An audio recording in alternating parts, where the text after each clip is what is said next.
હાલોલના Kanjari bypass પાસે ચાલુ ટ્રકમાં અચાનક આગ ભભૂકી, ફાયર બ્રિગેડે ગણતરીની મિનિટોમાં આગ પર કાબૂ મેળવ્યો.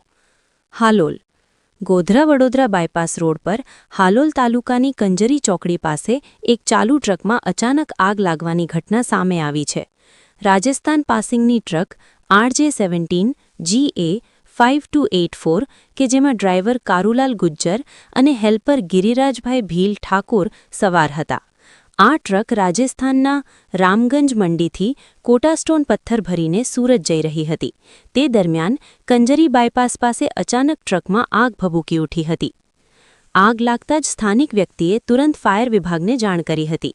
ફાયર વિભાગને સવારે 7:26 કોલ મળતા જ ટીમ ગણતરીની મિનિટોમાં એટલે કે 7:30 ઘટના સ્થળે પહોંચી ગઈ હતી અને પાણીનો મારો ચલાવી આગ પર સંપૂર્ણ કાબૂ મેળવી લીધો હતો, જેથી મોટી જાનહાનિ ટળી હતી.